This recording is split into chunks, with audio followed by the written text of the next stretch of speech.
Blackwood House presenta.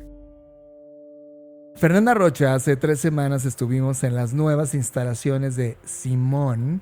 Sé que el nombre es extraño para Latinoamérica porque Simón, como que no tenemos un precedente de lo importante que es esta compañía.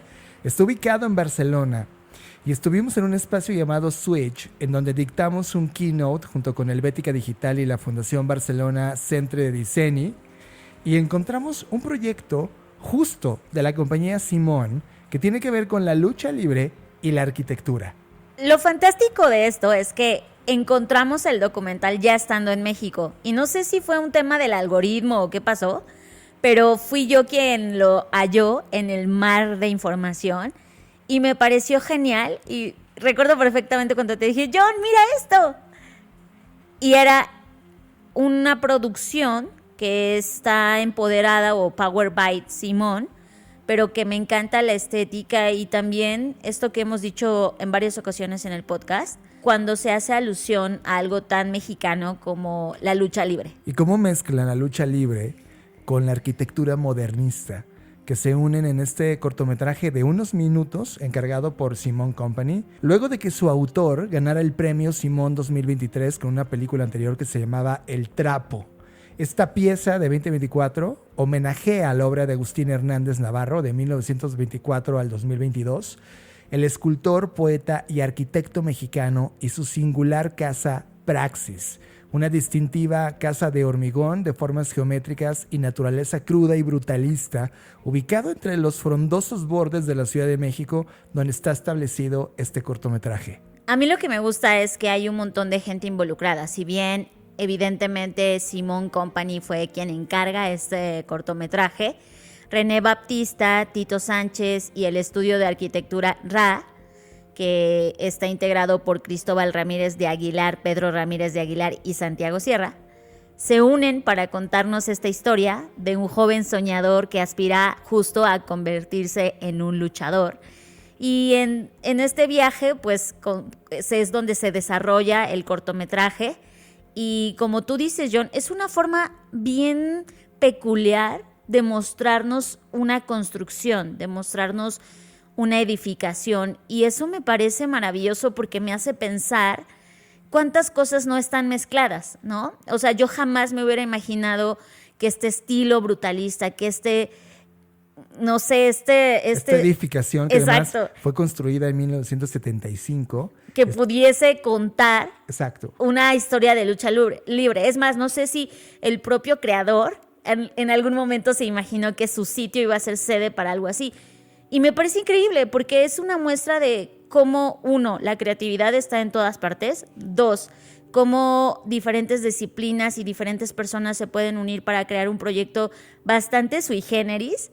Y aún así no sentí como ningún tipo de apropiación cultural y que a veces se sienten algunos proyectos que no analizan bien el contexto y las circunstancias.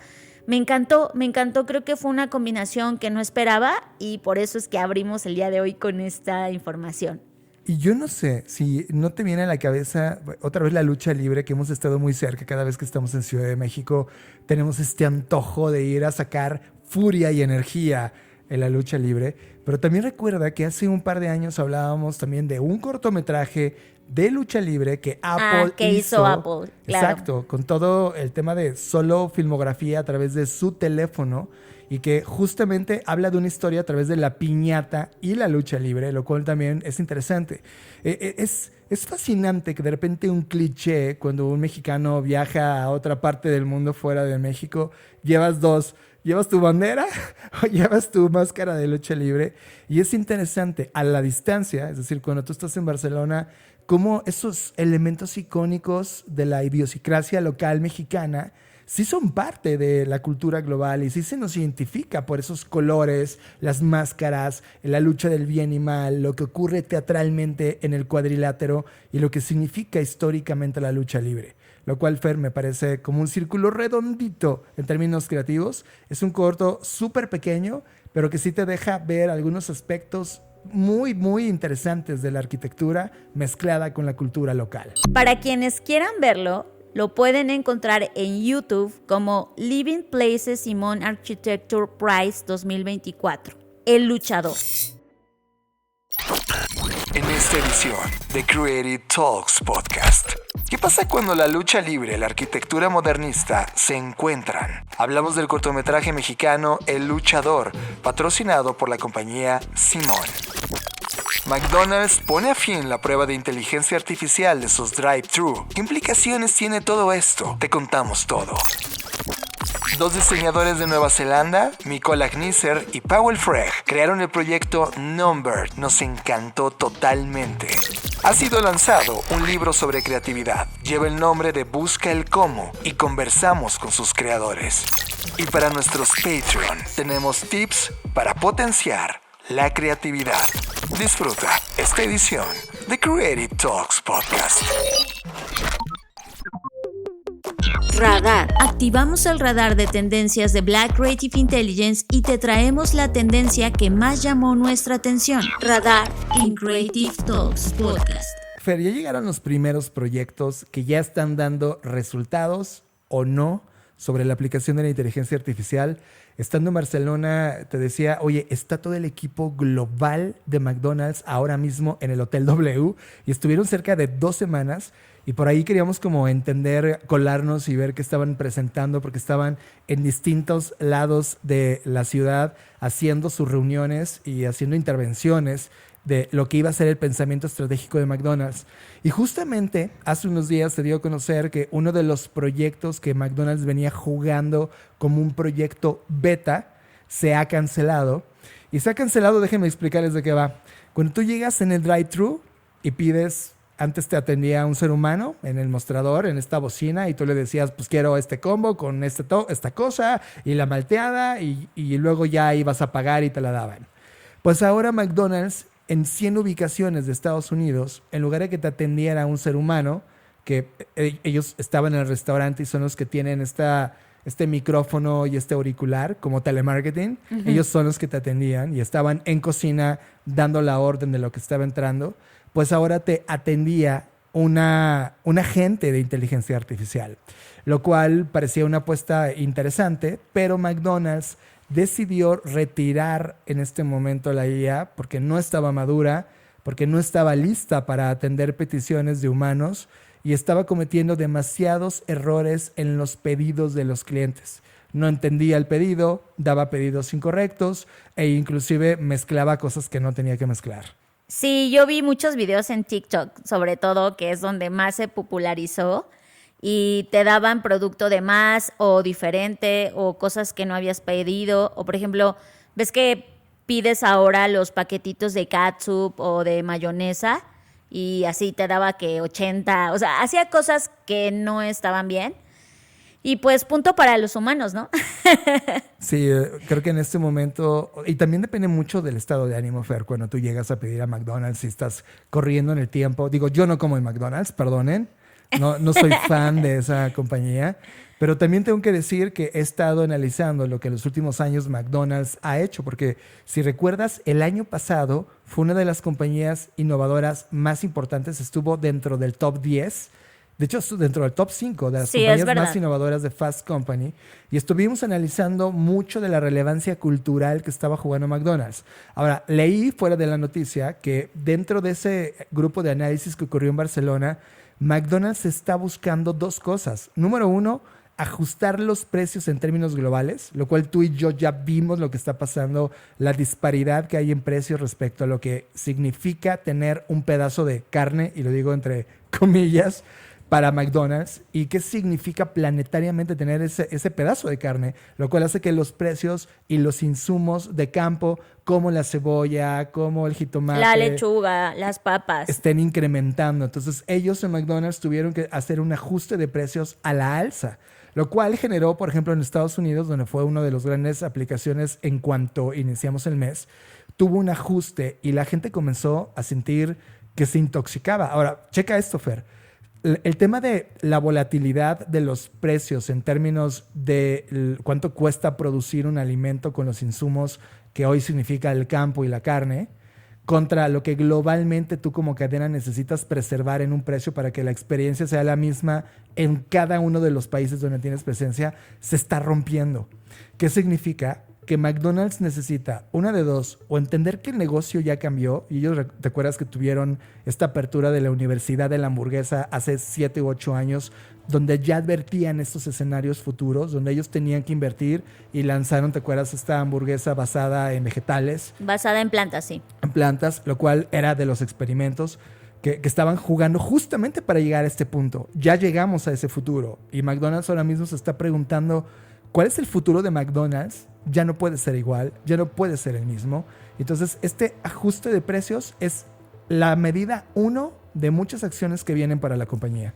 Y yo creo que cuando extrapolamos esto a otras compañías que son cadenas globales, les va a pasar exactamente lo mismo. Y como tú decías, yo creo que esta idea unificada, globalizada, donde tu cadena o tu franquicia respeta ciertos lineamientos que la unifican y permanecen la experiencia en todos los lugares, ya no va a poder ser así. Sí, creo que o sea, llegamos seguro al fin. ahora yo imagino otro escenario en donde no solamente el fenómeno del shrinkflation, que ya habíamos hablado de eso acá, que es la reducción del tamaño de las porciones o de los productos con tal de prevalecer el mismo precio, que es verdad, yo no he comido ya hace un rato en McDonald's, pero he estado viendo personas que se quejan de que es más pequeña la porción de carne e incluso gente más clavada que la pesa, o sea, compra la hamburguesa, se la lleva a su casa y la pesa y pues el gramaje ya es totalmente diferente.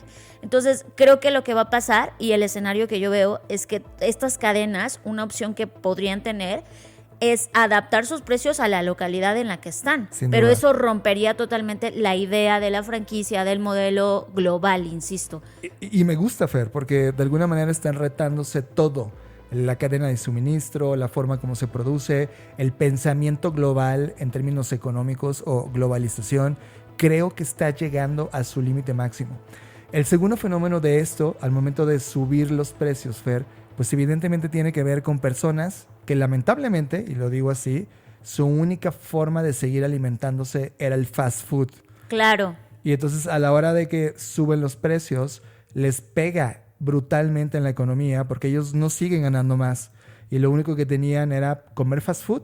Cuando tú y yo analizamos qué significa comer bien, y me refiero a alimentos frescos, Tu carne del día, proteína, tus vegetales, una porción de, ¿no? te das cuenta que en el mercado tradicional, si tú vas al mercado local, por ejemplo en Barcelona tienen exquisitos mercados locales frescos, increíbles, pues al final estás pagando un 4X más caro que cualquier fast food en la calle. Sí, totalmente. Y entonces te das cuenta de que sí, el fast food se convertía en la única alternativa de comida posible. De repente, al menos en mis tiempos, el fast food era como un lujo caro que te dabas de fin de semana cuando te iba bien en el mes o cada 6 meses.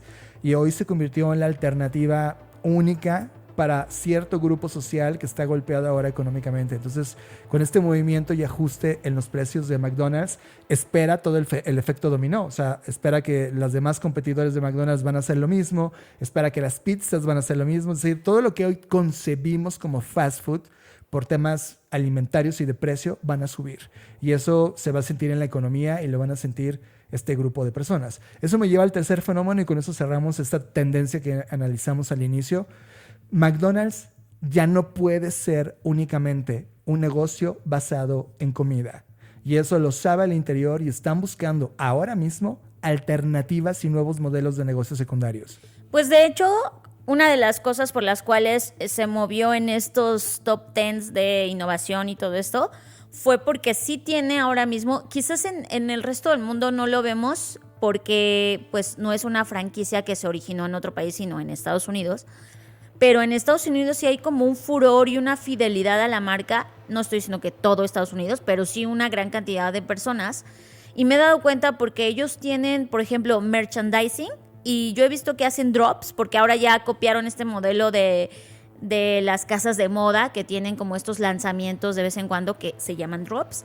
Y hacen drops de su merchandising y se agota. De hecho, la verdad, te debo confesar, yo, aunque no soy consumidora de McDonald's, tenían unas pantuflas en forma de papas fritas y yo dije, están súper lindas, o sea, está súper cool. Y eso es uno de los modelos y también se están metiendo en otros lados de entretenimiento, están tratando de hacer lo que está haciendo, por ejemplo, Walmart, que abrió su Walmart en Roblox.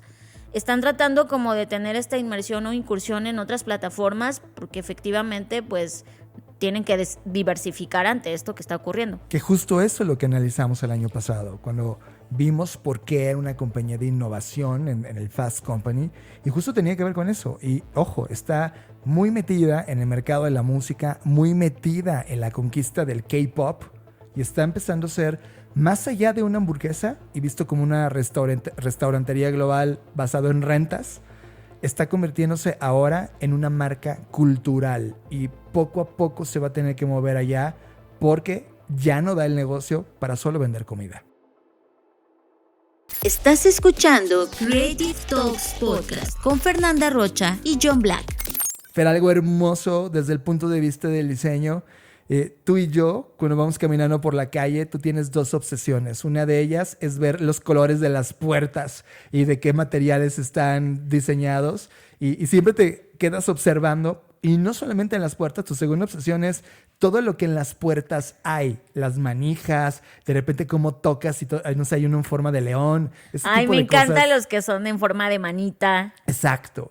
Y de repente te quedas, por ejemplo, nosotros vivimos muy cerca aquí en Querétaro de San Miguel Allende. San Miguel Allende es un pueblo fascinante donde todavía observas estas grandes puertas, portones de madera gruesa, donde tiene estos acabados fascinantes como de castillo y esas cosas te seducen brutalmente.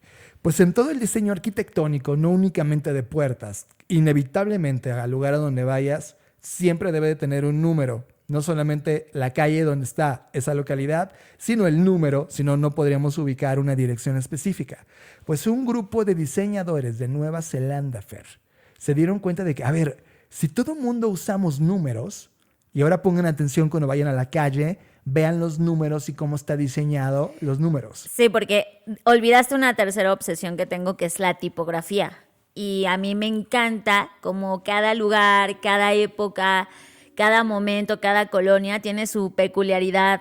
Hay desde personas que solo dibujan el número ahí como con un gis o con una pintura, y hay quien sí pone un número de esas tipografías como Art Deco y que está enlazada a la época. Sí, exacto. Pues estos diseñadores de Nueva Zelanda, que se llaman Nicolaj Nisser y Powell Freg, se dieron cuenta de que todo mundo tiene números afuera de su casa, de donde vive. Así que se dieron cuenta de una cosa interesante.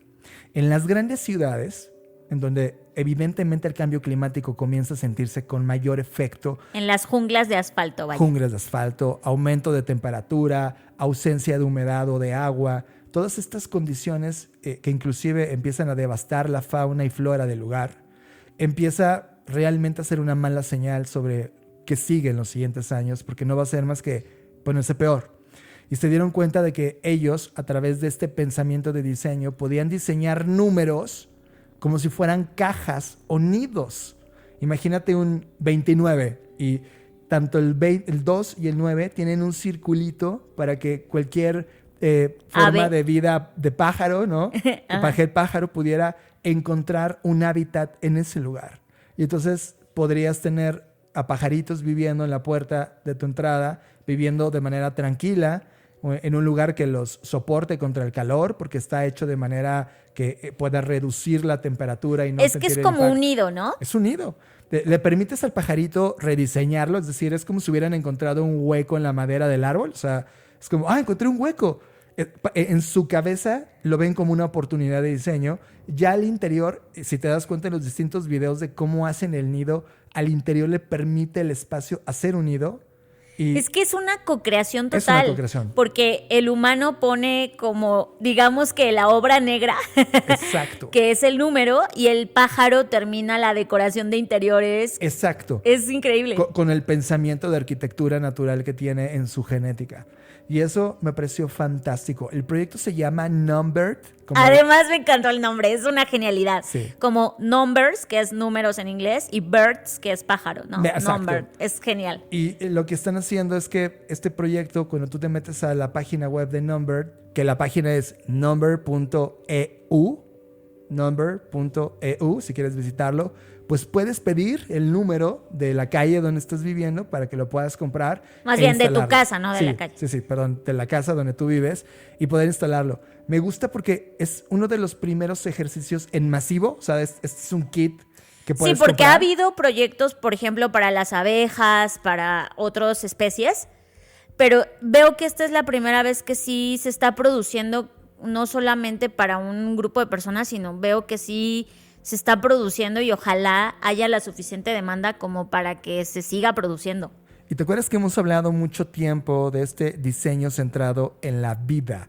O sea, estamos llegando ahora mismo de una maduración de diseño centrado en el profit para pasar a un diseño centrado en el humano, o muchos le dicen el consumidor, para mí me parece O en las personas. O en las personas, yo digo en el humano, y ahora estamos evolucionando a algo mucho más sofisticado que es el diseño centrado en la vida.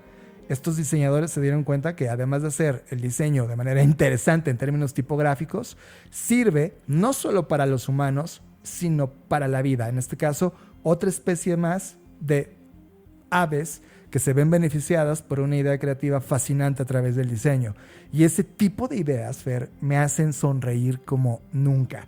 No es tecnología, no es IA, bueno, es tecnología, por supuesto, pero no es IA, no son algoritmos, son humanos usando sus manos para pensar, ya quitando a un lado este egocentrismo de la humanidad y este centralismo en el humano, para entender que sí podemos mejorar a humanos, pero también estar listos para esta coexistencia de vida. Y este es el tipo de proyectos que nos dan mucha, mucha esperanza. Estás conectado a Creative Talks Podcast con Fernanda Rocha y John Black. Fer, viene un momento interesante de debate, de esos puntos donde no necesariamente estamos de acuerdo, porque ya lo hemos conversado anteriormente al podcast. Y te voy a poner el planteamiento. Cuando la inteligencia artificial comete alucinaciones, de inmediato comenzamos a vincularlo como errores, como de, oye, ¿por qué cuando pido una imagen de un humano en una plataforma de IA, por qué le pones 6 dedos? Entonces, automáticamente decimos, eso es un error. Y por lo tanto, la industria comenzó a llamarlo como alucinaciones, relacionado con los modelos de lenguaje que definitivamente estaban tratando de explicarnos que no estaban entendiendo los datos y correlacionándolos de manera correcta. Por lo tanto, le decían alucinaciones. Pero un día, hace más o menos una semana, Fer, me dijiste, yo no estoy tan de acuerdo con la palabra de alucinaciones, porque alucinar significa antropomorfizar una actividad que es 100% de una computadora. Por lo tanto, no son alucinaciones, son errores. Pero yo pongo una nueva carta en la mesa de discusión. Y si eso que llamamos alucinaciones o errores no es más que el reflejo de los humanos mismos cuando co-creamos cosas, ¿estamos viendo que estas alucinaciones son la manifestación creativa del algoritmo? ¿Qué opinas, Fer? Pues ya lo he dicho, yo no estoy de acuerdo y para defender mi idea y que no piense la audiencia que solo soy una loca abogando en contra de la IA, hubo un artículo muy interesante de Naomi Klein. Quien no conoce a Naomi Klein, pues es una autora, escritora chingona. Que cambió mi vida en muchos sentidos. Y ha dedicado su vida a investigar muchos fenómenos alrededor de la tecnología y de las compañías y de las corporaciones. Y hace unos días, insisto, ella publicó en The Guardian un artículo que justo dije, por fin Naomi pudo explicar lo que yo no soy capaz a veces de poner en palabras. Y ella, de hecho el artículo se llama "Las máquinas de IA no están alucinando, pero sus creadores sí". Y el título lo dice todo. Hay 2 puntos por los cuales a mí me preocupa y me consterna que le llamemos alucinaciones, o que no solo alucinaciones, sino que le adjudiquemos verbos que son realmente humanos a cosas que no lo son, en este caso la IA. entendiendo aún así, como el punto que menciona John, entiendo que tú puedes decir, oye, pero si esto es un reflejo de nosotros, sí y no. Sí tienes razón en la parte donde es un reflejo y por eso comete errores, porque son como los errores que nosotros cometemos. Pero en lo que no estoy de acuerdo, y es este punto en el que en la narrativa y en el discurso se le quiera adjudicar a un ente que todavía ni siquiera tiene la capacidad de pensar, por lo tanto no puede alucinar. Porque las correlaciones que hace son pronósticos, son probabilidades, y eso no está ni de cerca en el poder, 1, pensar, o 2, alucinar. Y lo que dice Naomi Klein es, claro, la máquina no está alucinando. Quien está alucinando son los creadores de la IA al quererle adjudicar estos componentes o elementos a algo que está lejos de tenerlos. Segundo punto que me consterna. Hay ahorita un momento muy interesante del regreso de los psicodélicos. Y para quienes no estén nada familiarizados con esto, todo el tema del estrés postraumático, depresiones, ansiedad, está siendo o intentando ser tratado con el uso, asistencia y acompañamiento psicológico, por supuesto, pero el uso y asistencia de psicodélicos. Esto es MDMA, algunos hongos o algunas plantas que llamamos plantas de poder o plantas ancestrales, que sobre todo existieron en la región de Mesoamérica, que están pues con estas investigaciones insistiendo en que pueden ser remedios y tratamientos de acompañamiento para este tipo de malestares. ¿Y qué tiene que ver eso? Que cuando tú consumes un psicoactivo o un psicodélico, pues obviamente tienes un proceso de alucinación. Y es parte de, ¿no? Y no voy a hablar más de eso, igual hacemos otro episodio hablando de la psicodelia y todo esto. Pero el punto que a mí me preocupa es que esto manche, porque la conversación, es más, no he hecho ese ejercicio, pero estoy segura si ahorita hacemos un Google Trends, que es esta herramienta de Google que te ayuda a ver el volumen de búsquedas de una palabra. Si tú ahorita buscas alucinación, a mí lo que me da miedo es que la IA y la conversación que hay ahorita sobre la IA es lo suficientemente grande como para opacar, y de por sí la psicodelia ya ha tenido como estas idas y vueltas, pues porque alrededor hay mucho mito y mala información de qué significa la psicodelia y de dónde viene y cómo ayuda, etcétera, ¿no? Entonces, ese es mi segundo miedo, de decir, sí, vamos a decir que las máquinas alucinan, entonces esto va a desgastar el concepto y entonces pueda manchar los avances que se está teniendo con mucho trabajo del uso de psicodélicos. Claro, se filtra. Yo quiero leerte una definición que sigue bajo construcción, que justamente habla de esto. El término alucinación de la inteligencia artificial, que también es denominada como confabulación o delirio, se refiere en este contexto a la capacidad de los modelos de la IA para generar contenido que no se basa en datos reales, sino que es producto de la propia imaginación, y esto lo pongo como entre comillas, de los modelos. Entonces, están hablando de imaginar. Yo evidentemente, Fer, estoy de acuerdo contigo en la parcialidad y con Naomi Klein.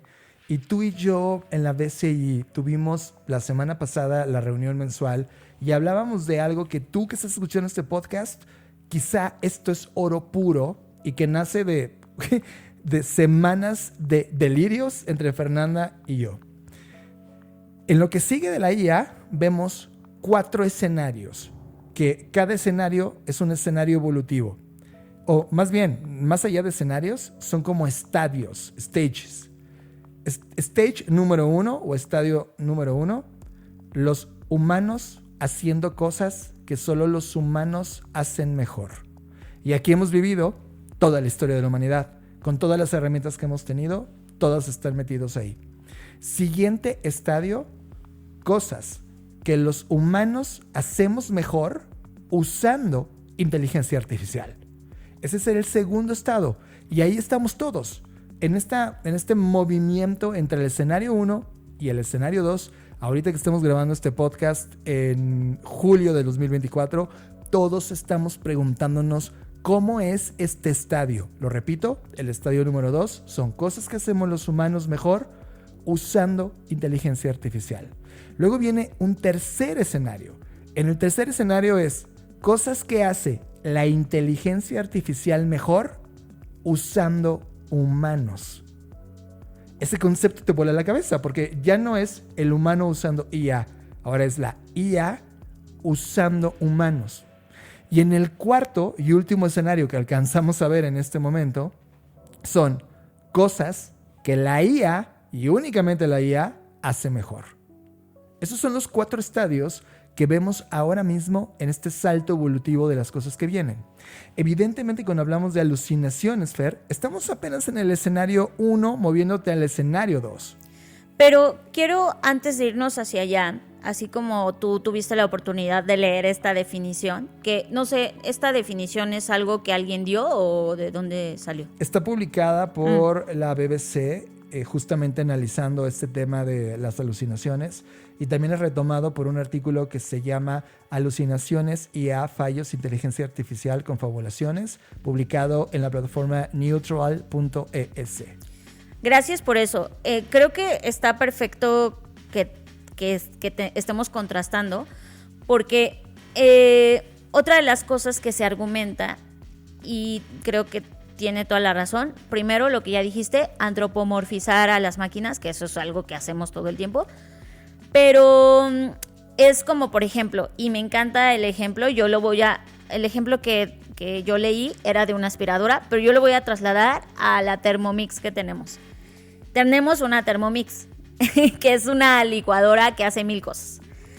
Y entre esas cosas que hace, cocina recetas, ¿no? Entonces imagina que tú quieres hacer una tinga de pollo y tú la programas para que haga la tinga. Tú como humano tienes que picar las cositas, meterlas y ya, voilà, se hace la magia. Sí, la Thermomix es una especie de robot que de no cocina. podemos decir que es inteligencia artificial, pero No. sí son algoritmos que calibran cada una de las cocciones, temperatura, velocidades de la mega licuadora para provocar que los alimentos se mezclen como si estuvieras cocinando de verdad. Exacto. Entonces, o sea, no es como si estuvieras cocinando, estás cocinando de verdad. Entonces, imagínate que un día tú le pones ahí los botoncitos y en lugar de hacer una tinga, hace otra cosa. Claro. No dirías, ay, la Thermomix está alucinando. Lo que dirías es, se descompuso, está cometiendo un error, tiene un fallo, ¿no? Claro. Y a mí me ayuda eso muchísimo a explicar el tema de alucinación. Estamos tan, no sé, como engatusados por la narrativa, que entonces alguien dice, y además hay que analizar el origen y rastrear quién fue el primero que dijo, oh, la IA está alucinando. Pues los creadores de la IA. ¿Por qué? Y aquí viene mi parte y mi defensa de mi punto. Que usaron la palabra alucinación para ocultar lo que realmente estaba sucediendo. Porque esto es un tema de marketing. El haber dicho, oh, las máquinas, en este caso, la IA se está equivocando. ¿Tú crees que iba a tener miles y cientos de descargas que tuvo? Pues por supuesto que no. Porque la gente iba a decir, no, yo no la quiero descargar si tiene errores. Porque la palabra error en tecnología por parte del usuario no está permitida. A ver, tú compra algo que trae un error. El error es una falla y no lo compras. Entonces, a eso voy. Si tú sabías que este error se iba a desplegar en cientos y millones de personas que estaban usando la inteligencia artificial y ya estaba desplegado y tenías un avance de la siguiente versión y de la siguiente versión y de la siguiente versión, lo peor que podías hacer como creador de esa tecnología era darte un balazo en el pie y decir, ¡oh, se equivocó! Tenías que inventarte una palabra para decir, ¿qué chingados hago para que esto no parezca un error? Ah, ya sé, voy a hacer un símil de lo que hacen los humanos. Los humanos no se equivocan, a veces alucinan, inventan cosas. Claro, lo veo. Y ahí es donde se metió este concepto. Entonces, ¿qué está pasando con este concepto? Que realmente lo están logrando. Está ocultando lo que realmente está sucediendo, exime a los creadores de la IA a asumir su responsabilidad por sus productos, porque ellos dicen, no es nuestra culpa, es una alucinación. Claro, eso también les quita responsabilidad, incluso responsabilidad legal. Y aquí viene la parte más importante. Si tú, por alguna razón, tomas esto, vas a un caso legal y tú llegas con el responsable de hacer valer las leyes y le dices, oye, esta tecnología tiene un fallo, sí hay posibilidad de una denuncia, de una demanda. Pero si tú llegas y dices, la IA está alucinando, Claro. nadie te va a hacer caso. Claro, me queda claro. Entonces, los modelos de lenguaje, y aquí entra el círculo de, estas son cosas que solo hacemos los humanos. Los modelos de lenguaje no sueñan, no alucinan, no consumen psicodélicos. Por lo tanto, no tienen poder de alucinar, porque el ser humano alucina mediante varios mecanismos. Los principales son a través de los sueños y a través del uso de psicodélicos. Y la IA no tiene ninguno de esos dos poderes, por lo tanto no puede alucinar. Si esto fuera una medicina, está dándonos de manera clara que esa medicina tiene efectos secundarios muy graves. Por lo tanto, si estuviera dentro de las normas de la medicina, esa medicina no puede salir a nivel comercial. Es correcto. Entonces, igual si fuera un juguete para niños, claro. o ¿sabes? O un alimento. O un no alimento. puede salir esa comercial. Es decir, estamos consumiendo IA Algo echado a perder. defectuosa. Sí. Y eso, Fer, me parece brillante el punto, porque entonces, al saber el defecto, lo marketearon tan bien que ahora son alucinaciones. Claro. Ahora, déjame indagar desde la bondad, porque yo ya no lo veo como bueno o malo, lo veo como un fenómeno, y esto es la idea de lo que estamos pasando acá. De hecho, en esencia debes de saber, querido ser humano que escucha Creative Talks Podcast, que un debate no es quién gana el debate. También eso te lo han vendido como si esto fuera un espectáculo romano de a ver quién muere y quién vive. No, un debate es una suma de argumentos que se alimentan para llegar a una síntesis. Y probablemente la síntesis tenía que ver con la suma de uno y otro bando llegando a un punto superior de entendimiento. O a veces no. O a veces cada quien se va con sus argumentos con los que llegó, porque depende de la disposición de cada quien de dejarse infectar con los argumentos Me queda del otro. claro. Y esto es Pero cruel. igual es como una lucha donde, y no hablo de lucha en el mal sentido, es como una lucha de fuerzas. Me queda claro. Desde el punto de vista físico, de la física me refiero, en donde puede que las fuerzas sumen o puede que haya fuerza cero y cada quien se va como llegó. Me queda claro, pero estamos en Creative Talks Podcast y sabemos que 1 más 1 es igual a 3 y que la lucha de tesis y antítesis genera una síntesis, y esto está pasando ahora mismo. Me queda claro el argumento de Naomi Klein y el tuyo, estoy a favor. Ahora, veamos un escenario después de esto, ¿va? Yo ya estoy de acuerdo con eso. Yo lo que pondría es, en términos de mercado, todas las IAs que en este momento están alucinando, y me refiero a todas, porque todas están alucinando, no deberían estar disponibles para uso comercial de los seres humanos el día de hoy. Es correcto. ¿Va? Bajo ese argumento, en este momento, no estoy hablando de censura, estoy hablando de un marco de calidad de cualquier producto que sale a la venta comercial. Es como cuando, y yo estuve en ese momento, como cuando Samsung tenía los teléfonos explosivos. Exacto. No podías tener un teléfono explosivo en No el puedes. mercado, tienes que Es retirarlo. que dirían, la batería está alucinando. Exacto, Sí, güey. exacto, Sí, güey. exacto. Sí, muchas gracias, güey, pero mata gente. Ajá. O sea, esto está en este mismo nivel. Es Por lo correcto. tanto, estamos usando herramientas tecnológicas que son Defectuosas. That's it. Ya está. y que nos venden como alucinación. Ahora, punto caso cerrado, estoy de acuerdo. Cerremos ahora mismo con un marco de regulación a toda la IA. ¿Sabes? Es como de, en este momento se acaban de ganar todas el botón rojo para pagarlas. En este momento. Y no podrían salir a mercado hasta que no prueben la fiabilidad del producto. O se hagan responsable de lo que puede pasar en la alucinación. O sea, eso es como lo que debería estar pasando y la discusión, y me parece fascinante. Tema número 2, ¿qué pasa si se resuelve? Eso es a donde voy yo. ¿Qué pasa y siguiendo tu caso del Thermomix, Fer? Imagínate que la Thermomix, la compañía que hace Thermomix, ¿se llama Thermomix también? No sé, creo que sí. Bueno, da igual. Thermomix decide lanzar en 2025 la nueva Thermomix con IA. Y entonces esta Thermomix IA se enlaza a todos los datos que estás generando con otras aplicaciones. Imagínate, Thermomix entiende que tu dieta actual está basada en comida mediterránea porque tienes un consumo calórico y de nutrientes tan específico que tu dieta la tienes tremendamente controlada por especialistas. Y entonces, al ver que tú estás saliendo a correr porque está enlazado a tu Apple Watch y es Apple friendly, es decir, se enlaza con tu ecosistema de estilo de vida de Apple, entiende que si tú le dices, quiero comer chilaquiles o enchiladas o algo grasoso, te va a decir, ok, pero en tu plan calórico esto equivale a 4 días de ese plan calórico. Entonces, de repente, la IA te hace sugerencias ya funcionando bien. O sea, imagínate que ya superamos los errores. Y de repente, pues, ok, sigues recomendaciones de la IA enlazada a tu estilo de vida y te está sugiriendo de manera correcta cuál debería ser el camino. Ahora, imagínate que hay un botón, imagínate un escenario 2 donde dices, bueno, está bien, ya ha ganado el Thermomix. Pero de repente un sábado te sientes creativo y le dices a la Thermomix, oye, tengo un chile, un jitomate, una cebolla y algo de pollo.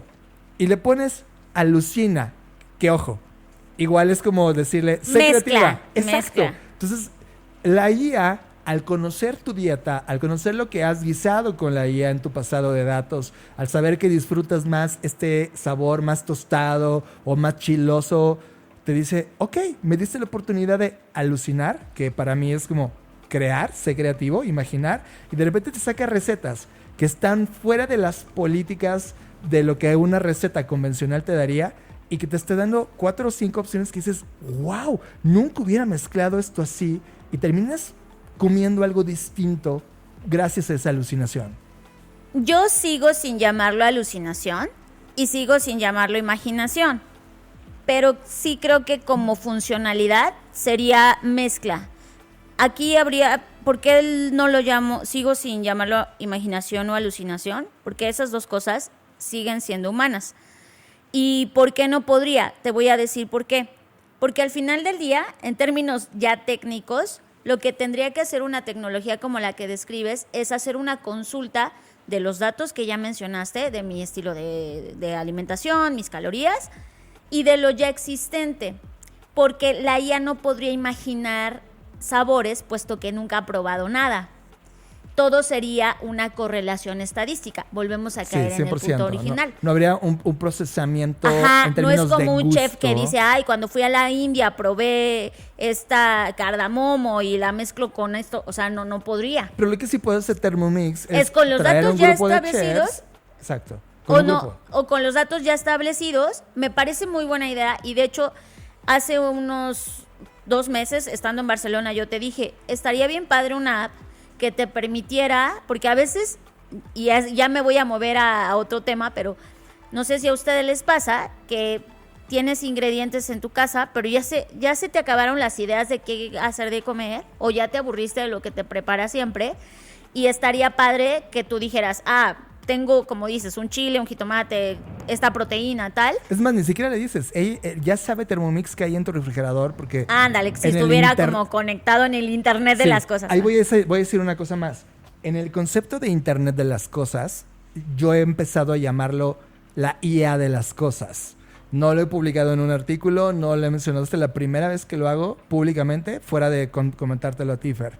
Pero en el Internet de las cosas, que eran objetos conectados en red compartiendo datos, si ahora se le llama el IA de las cosas, pues ahora tienes algoritmos o lenguajes entendiendo todos esos datos para, ojo, tener 2 comportamientos. Uno reactivo, que es con los datos que hay me estás pidiendo algo y reacciono, o proactivo, con los datos que tengo y sé que te da hambre a las 3, te sugiero un menú alternativo que tú no pensaste, te lo propuse yo. Que ojo, esto ya caería en el escenario 3 y 4 de la IA haciendo cosas mejor con humanos o la IA haciendo cosas sola. Entonces, sin duda creo que vamos para allá y cuando lleguemos a ese escenario 3 y 4, aquí el debate se va a volver a encender porque para ti, al final, ¿la IA no puede ser creativa? Es verdad, por eso es que tenemos a mí por eso me gusta mucho esta charla que hemos dado y que hemos trabajado de creatividad artificial, porque sí creo que es necesario ponerle este apellido a la creatividad, porque para mí la creatividad sola es humana, o sea, es más, no es humana, es natural. Es de los seres vivos, las hormigas la tienen. No, y de los sistemas, hablando del universo, o sea, para mí la creatividad sola es de lo vivo, de lo humano y no humano, ¿sabes? Y poniéndole este apellido de creatividad artificial, para mí es importante porque hace que se separe y digamos, sí es una creatividad, pero pues es chafita, o sea, no chafita, pero Sintética. Es podemos sintética, decir. exacto. De hecho, la palabra sintética me gusta más como concepto de todo lo que los algoritmos y lenguajes pueden producir. Entonces, No es natural. no es natural. Ahora, por eso es que me gusta. Entonces, volviendo a tu punto, me hace un poco de gracia que estemos hablando de esto y que estemos imaginando este escenario cuando iniciamos el podcast diciendo que la IA no puede ni siquiera despacharte una comida y ya estamos queriendo que te la prepare, ¿no? O sea, entiendo que algunas personas creerán que esto es cuestión de tiempo. Yo creo que eso no puede pasar. O sea, yo creo que estamos lejos de que esto pase porque ya hemos visto en estos ejercicios que ya son aplicados y que, ojo, no es como que, era un chat GPT. No. Era la tecnología de IBM, de Watson, trabajando, que es una de las más avanzadas. Y no lo logró, o sea, ¿sabes? Y me da risa como de decir, a mí me encantaría. Y esto lo uno con un artículo que por ahí estuvo rondando mucho en redes sociales, sobre todo lo vi en LinkedIn, que es donde más estoy ahora, donde una chica decía, a mí que la IA me quite el barrer y el trapear, yo estoy esperando esa hora, no que me quite la creatividad. Y yo coincido con eso, o sea, lo parafraseé y lo sinteticé, pero eso es lo que decía. Y a mí me encantaría, o sea, yo estoy esperando una IA de una aspiradora que limpie tu casa. No estoy hablando del robotcito ese que se tarda siglos, estoy hablando de una aspiradora tipo Shark, tipo Dyson, que se opere sola, que lave los trastes, ¿sabes? Yo estoy esperando la robotina, ¿no? no algo que venga por mi trabajo creativo, ¿sabes? Claro, y bajo ese territorio tú ya tienes muy claro que la IA jamás va a ser creativa como los seres vivientes, pero sí obedece una creatividad artificial / sintética. Sí, porque, ojo, el que no pueda imaginar y no pueda crear no significa que no puede emular el proceso creativo. Muy bien, ahora voy a decir el último argumento para comenzar a cerrar esta sección. Fer, ¿qué pasaría? Y esto es un escenario muy de avanzada, ¿eh? Ahorita todos los programas, todos los lenguajes, todos los códigos algorítmicos los diseñamos nosotros como humanos. Es decir, somos los padres. Esta generación es la generación que es padre y madre de la IA que vamos a ver en el futuro. Por lo tanto, la IA no está corriendo con un lenguaje auténtico artificial. Es decir, está corriendo con lenguajes procesados de la imaginación y habilidad técnica de un humano puestas en un lenguaje para poder operar. Sí, la única forma de que fuera totalmente autónomo es que hubiese sido creada por generación espontánea. Allá voy. Es que no es generación espontánea. Imagínate en algún momento en los siguientes 40 años, imagínate algo en medio, en donde veamos un lenguaje sintético original. No le digo lenguaje natural porque eso obedece a los seres vivos. Un lenguaje sintético. Es decir, imagínate que ChatGPT, en la evolución 40.000, diseña de inicio a fin con su lenguaje un nuevo ChatGPT, como si hubiera dado a luz a un ser sintético. En ese momento, ese ser sintético, esa cosa sintética, ¿tiene habilidades creativas que tú valorarías o se seguirían llamando habilidades creativas sintéticas puras? Sí, yo no pondría el adjetivo de pureza porque entraríamos ahí en un mundo filosófico de qué es puro y etcétera, pero sí me quedaría en el terreno de sigue siendo algo sintético. O sea, si en algún momento esto ocurriese y por alguna razón extraña, extrapolando y imaginando, que incluso entre ellos tuvieran su propio lenguaje que no pudiésemos descifrar los humanos, pues seguiría siendo sintético. Y estoy segura que en el fondo, en la base, tendría relación con el humano. O sea, siento que cualquier creación, en este caso la IA, no puede perder el sello, o sea, no se puede emancipar al 100%. Así como los humanos no nos logramos emancipar de la naturaleza.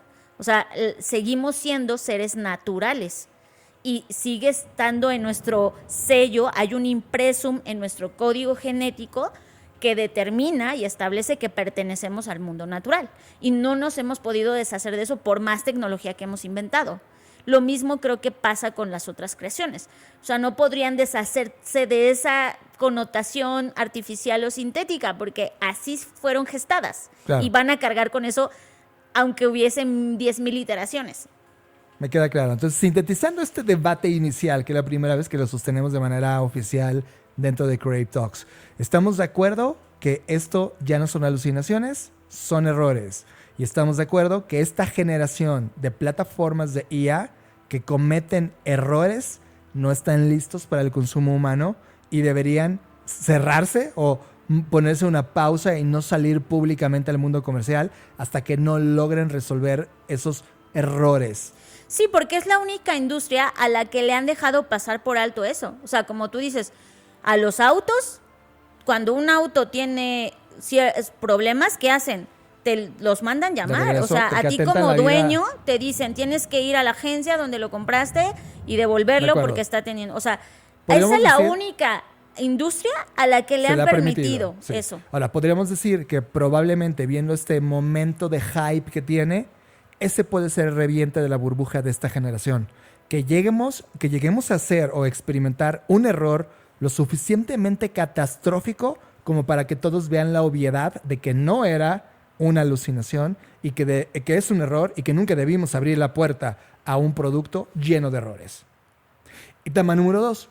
Estamos hablando de que la creatividad humana, al ser natural, siempre va a estar ahí, pero ahora tenemos que coexistir, colaborar, codiseñar en estos 4 estadios para esta coexistencia entre la creatividad humana y la creatividad artificial o sintética.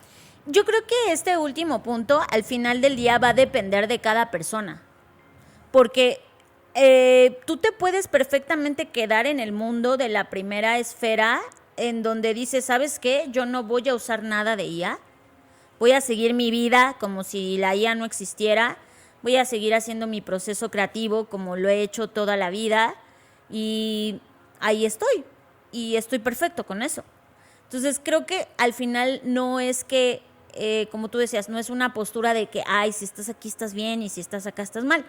Creo que como creativos y creadores, cada quien va a tomar la decisión que más se ajuste a sus valores, a su momento y a lo que quiere crear y a lo que quiere compartir. Yo conozco personas que justo están en ese punto donde siguen defendiendo, por ejemplo, hablando de ilustración, ¿no? Que incluso ya no digas IA, que ni siquiera se han digitalizado, que ni siquiera agarran un iPad o una tableta para dibujar y que siguen creyendo que el dibujo sobre papel es el dibujo, ¿no? Y está bien, porque eso los hace diferentes al final del día, y lo hemos hablado muchas ocasiones también aquí en el podcast. Ante la nueva abundancia se genera una nueva escasez, y la nueva abundancia es la IA, por lo tanto la escasez es lo humano y lo artesanal. Así que creo que no es que nos vamos todos a tener que acostumbrar a cierta cosa. Yo también me intento salir de esa narrativa. Yo creo que al final del día es una elección. Así que elijan sabiamente. Estás procesando Creative Talks Podcast con Fernanda Rocha y John Black. Fernanda Rocha, te voy a decir 3 nombres. Arturo Saldívar, Camila Sánchez y Rodrigo Solís de Killer Quake. ¿Qué se te viene a la mente cuando los pones a trabajar juntos? Pues no sé, como una licuadora, como un alebrije. Tienen que saber que tenemos relación con cada uno de ellos. De hecho, Arthur es brutal porque lo conocimos en estos proyectos donde se junta. Arthur tiene un conocimiento brutal de teatro y de espectáculos y de música y de personas que son creativos, artistas, y que de alguna manera ha conectado a todos ellos en escenarios para mostrar, crear espectáculos, etcétera. Y un día tuvimos la fortuna de conocerlo y visitar, por ejemplo, Chihuahua en un evento interesantísimo que ocurre de creatividad en Chihuahua. Rodrigo estuvo también en ese evento y hay una compañía que lidera que nos parece sensacional, se llama Killer Quake. Fer, tú eres fan de esos productos al igual que yo. Me encanta no solo porque es muy perspicaz y tienen un sentido del humor que me parece increíble, sino además sus ilustraciones y la mezcla que logran hacer, sobre todo la síntesis de íconos o fenómenos de la cultura popular o la cultura pop, encerrados y mezclados con la mexicaneidad. Es que es una genialidad. Y yo sé que esto podría parecer muy simple, porque lo es cuando lo miras en un gráfico, pero sé que en el fondo el trabajo incluso antropológico, social que hay, sin que forzosamente ellos sean antropólogos o sociólogos, me parece brutal. Entonces, me hace muy feliz saber que ellos tres están involucrados en un proyecto. Sí, porque Camila la conocimos en un proyecto editorial también de gran renombre global llamado Newsweek. Es correcto. Y entonces mezclas todo este pensamiento editorial y artístico. Yo también estoy de acuerdo contigo de Killer Quake, pero no solamente enlazan el mexicanismo, Fer. Por ejemplo, yo tengo una playera de ellos donde está Eminem convertido en un Emanem.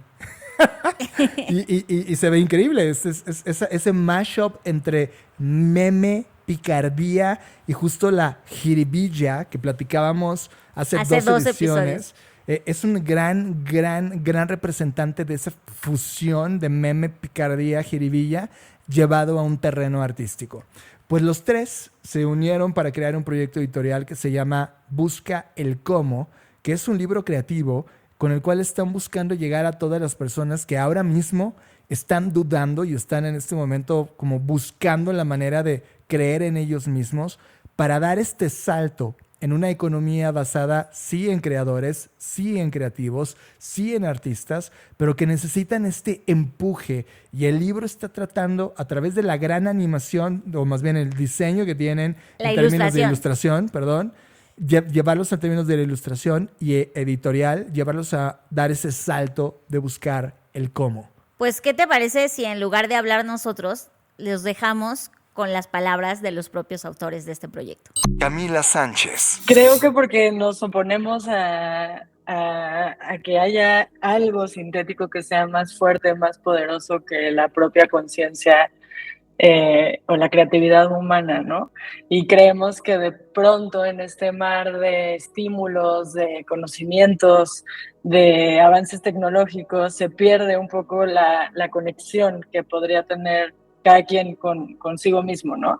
Y el libro pretende un poco reconectar, hacer como de nuevo ese switch, esa conexión, para a partir de ahí poder crear algo que sea pues humano, ¿no? Tan humano que sea siempre superior a lo que pueda ser creado por medio de inteligencia artificial o con métodos más sintéticos. Rodrigo Solís, de Killer Quake. Fue un reto interesante, pero al mismo tiempo muy fácil de hacer, ¿no? Y lo digo no con arrogancia o con los años que te da ya estar en este mundo, ¿no? De la comunicación, que pues bajita la mano, ya llevo 25 años en esto. Y en mi caso, que pues a fin de cuentas es un grupo de artistas, escritores, ilustradores, pintores, etcétera, etcétera, pues la comunicación y lo que ellos escribieron, Arthur y Cami, fueron muy certeros, y a fin de cuentas es un trabajo en equipo, y lo que decían, o sea, lo decían muy bien, como si fuera Twitter. O sea, a mí me sorprendió que lo que ponían, cada frase que ponían eran balazos, ¿no? De sus párrafos, y era riquísimo lo que tenían. De hecho, el problema fue ver qué ilustrábamos, ¿no? Arturo Saldívar. Y nace literal del espacio de querer compartir en comunidad. Creo que algo que hemos perdido mucho de vista al momento de crear y de co-crear es el tema de juntarte con gente que sabe más que tú y que pueden enriquecer el proceso de escritura. Y así surge, ¿no? O sea, surge en un tema de por qué no platicamos de creatividad y hacerlo de la mano de mejores personas, y más que mejores profesionales, que es algo que en lo que yo me baso mucho al momento de hacer proyectos, ¿sabes? Traigamos a mejores personas, el mejor profesional se va a crear, pero dentro del proceso creativo, jugar con la persona es con la que realmente haces el clic y con la que puedes crear. Casualmente somos amigos y la casualidad nos llevó a crear un proyecto que puede dar una apertura a la creatividad, y no a la creatividad como muchos a lo mejor la definen o como el diccionario la define, sino a una creatividad donde necesitas encontrar las piezas que llevas adentro para poder crear, si no, no vamos a avanzar, ¿no? Entonces, a partir de ahí fue que dijimos, Cam y yo, junto con Penguin, hagamos algo donde podamos entender el proceso desde una perspectiva muy íntima. El podcast como tal, antes del libro, salió con esta necesidad de querer encontrar un espacio para buscar el cómo sí salir de los espacios que a veces se nos complican como seres humanos. ¿sale? No tanto como seres creativos, sino como seres humanos, porque el ser humano tiene que resolver, es parte del proceso evolutivo. Entonces, a partir de esa esencia fue que decidimos poner un podcast donde tocáramos conversaciones, algunas incómodas, porque Cami y yo creemos que la incomodidad te mueve y te mueve a espacios distintos. No sabemos si buenos o malos, nunca nos hemos metido en qué es bueno y qué es malo, sino qué te aporta ese lado curioso y hacia dónde te va a llevar. Si no conectas, pues a la chingada, te vas al otro espacio, ¿no? O sea, esa es parte de la creatividad.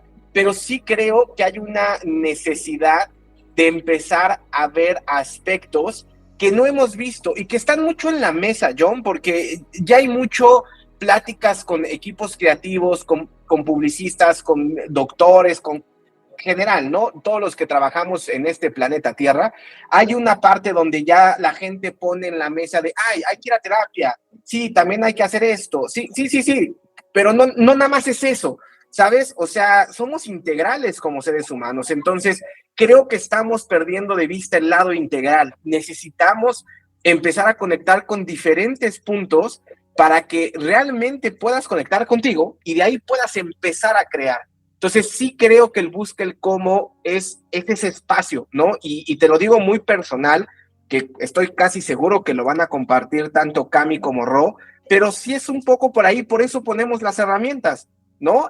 Ahí están las herramientas, güey, tú métete, bájalo, hazlo, o sea, destruye esos espacios. Y justo sobre esa misma línea, como nació Busca el Cómo también para profesionalizar la creatividad o para deshacernos como de ese mito de que si eres creativo no vas a vivir bien, ¿no? O no vas a poder ganar dinero, o que no es posible cobrar, o que tienes que tener otro trabajo que sea súper godín y súper institucional para poder en las tardes hacer tus hobbies creativos, ¿no? Y no es cierto, o sea, realmente creo que aquí los tres somos la prueba de que vivir de la creatividad es posible, como inicia el libro literal con esa frase, y queremos mostrar que es cierto, ¿no? Entonces también por eso el libro, además de sí estar enfocado a la conciencia, ¿no? A lo creativa y a todo este tema de tocar contigo mismo para crear desde ahí, también hay herramientas y consejos que son muy prácticos para poder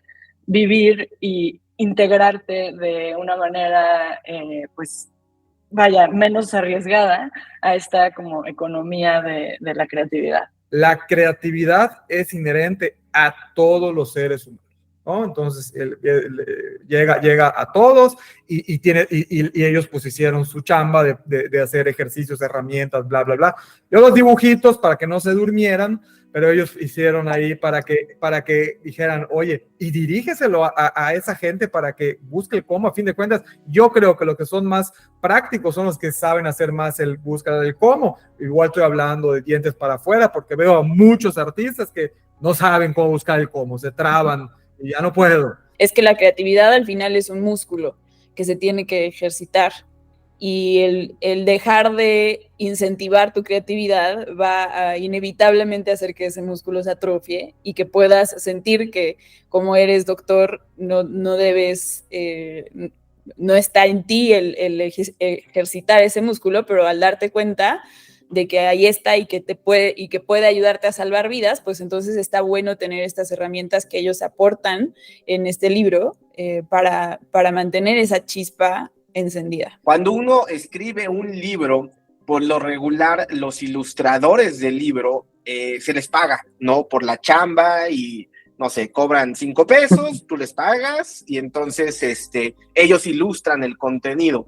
Cuando Cami y yo bajábamos las ideas, que además bajar las ideas, John, pareciera ante tu audiencia que es como, claro, tuvimos 6 meses para...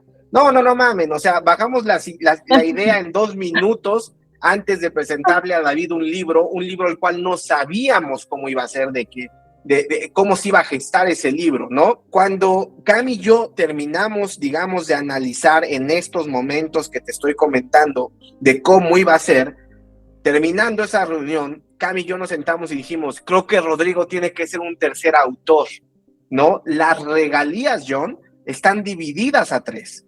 Tanto Killer Quake como Camila y como yo, lo cual hace un proceso mucho más divertido y más complejo en el tema de cómo bajar a 3 autores una misma línea editorial para que pueda proyectar el libro lo que tiene que proyectar. Entonces, Rodrigo no nada más ilustró y puso dibujitos, interpretó el texto y generó un vínculo ilustrativo con el texto. Entonces, es un autor más que está plasmado con ilustraciones y que las acompaña y acompaña muy bien al texto. Y además, una cosa muy extraña, y así fue, cuando les dijimos que íbamos a ser los 3 autores, Penguin nos dijo, es de las pocas veces que nos toca ver que los autores se quitan el ego para dividir sus ganancias en 3. Quiero sumar que esos dibujitos son tan especiales para el libro que cuentan historias por sí solos, ¿no? O sea, cada capítulo tiene sus dibujos que tienen sus personajes y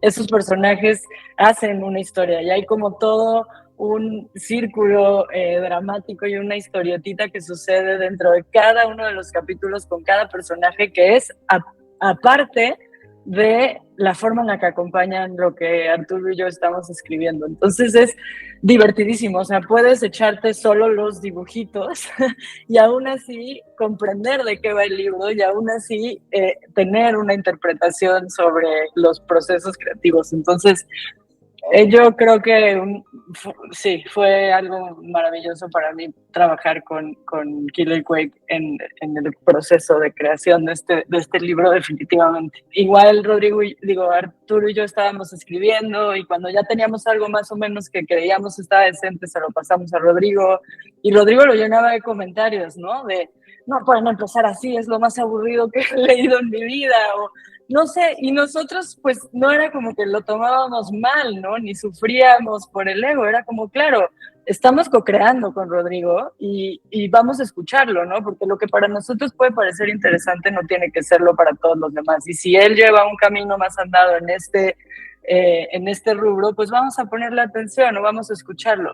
Y creo que sucedió y sigue sucediendo con los 3 todo el tiempo, ¿no? Estamos conscientes de que no sabemos todos todo, ni hacemos todo bien, pero aparte estamos abiertos a escucharnos y trabajar en equipo. Creo que definitivamente algo que es inspirador es poder ver cómo se crea la magia y que en tu responsabilidad esté darle un camino, que de pronto sea saber cómo surge la creatividad en Arturo, que es más como una chispa desembocada que empieza a decir 1000 ideas a la vez, todas diferentes, pero con objetivos a lo mejor en común, y encontrar en Camila esta otra forma de decir, ok, déjame analizarlo, las 1000 ideas que me estás proponiendo para elegir 2 en las que yo pueda aportar, ¿no? Y entonces encontrar esta otra forma, es decir, ya se pusieron de acuerdo, ya llegaron a un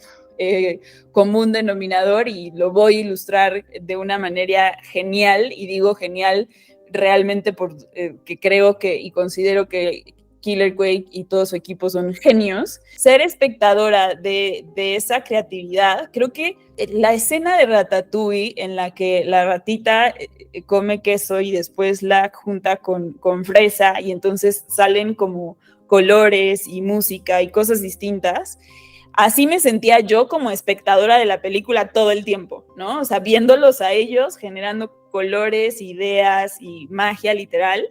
Y yo nada más diciendo, ok, perfecto, pero lo tienen que entregar mañana, ¿no? Me encanta su idea, pero necesito que esté lista para mañana, así es que, pues vamos a ello, ¿no? Definitivamente ha sido un honor y he aprendido muchísimo. ¿A quién va este libro? Va a todos los que alguna vez han pensado que nada tiene sentido, a los que llaman locos, a los que se han perdido y encontrado, a los que no son cuadrados, sino circulares, a los que creen que se puede crear un mundo mejor para todos desde la diferencia y rareza de cada uno. A ti, que te gusta conocer nuevos caminos y que estás dispuesto a explorarlos. Este libro lo escribimos para todos nosotros. Sigamos buscando el cómo. Pues sí, yo sí creo que hay un camino todavía grande por recorrer para la creatividad.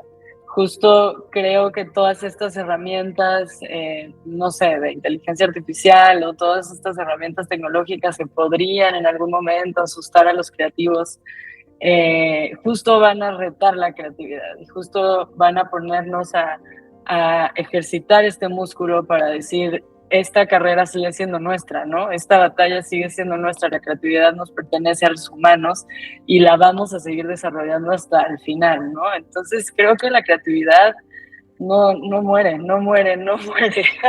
Hoy estamos en un espacio evolutivo, necesitamos evolucionar. Y dentro de esa evolución va a ser mucho más fácil si la llevamos con un toque de creatividad, porque nos va a llevar a espacios mucho más sencillos para poder encontrar las respuestas que necesitamos como comunidad creativa. Creo que hay algo que dentro de ese espacio nos surge entender a todos, ¿no? Y creo que dentro de este futuro de la creatividad nos está involucrando a todos los que vivimos en este planeta Tierra. Y podemos poner temas muy en específicos como el calentamiento global, como muchas cosas que nos llevan a tener un espacio a cada uno de los que vivimos en este planeta, pero también desde necesidades muy básicas o acciones muy básicas que van con nuestro día a día. Entonces, si no somos congruentes con esa conciencia y con ese cambio evolutivo que realmente queremos como sociedad, pues no va a suceder. Y de verdad, si lo tenemos con este espacio creativo y lo ayudamos a ese músculo, sí creo que puede ser más fácil, porque nosotros tres y tú, John, que te dedicas a espacios creativos, mientras más espacios creativos tengas, más fácil es encontrar la respuesta y no te quedas en el bucle del pensamiento.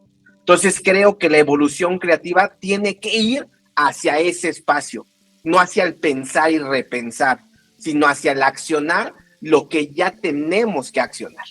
Escuchas Creative Talks Podcast con Fernanda Rocha y John Black. Y con esto llegamos al fin de esta edición de Creative Talks Podcast, donde también, Fer, tienes una noticia. Dentro de unos días vas a tener, el sábado, o sea, quedan dos días para hacerlo. El sábado vas a tener un taller. Así es, John. Ya no queda más tiempo, nada de que a mí no me avisaron, no se me dijo, se les dice, se les repite. El sábado, este sábado 6 de julio, empieza un taller que me han pedido mucho y a la mera hora se rajaron. ¿Qué pasó ahí? No entiendo eso. Pero es un taller que siempre me piden y me han preguntado de, oye, Fer, ¿cómo le haces para poder analizar tendencias y mirar diferentes industrias y poder tener este conocimiento y sistematizar tu proceso de análisis, caza, búsqueda e interpretación? Bueno, pues eso es lo que voy a compartir en este taller, eso es lo que les voy a transmitir y explicar. Y quiero que sepan una cosa que hace rato estaba pensando, y cada vez que yo me siento a diseñar una experiencia educativa o un programa, pienso en 3 cosas, y es un poco una analogía con el Ikigai. Pienso el curso que me hubiera gustado a mí tomar, pero también pienso el curso que en este momento presente les gustaría tomar a cualquier estudiante, pero también pienso en el futuro, el curso que te va a servir para los próximos años.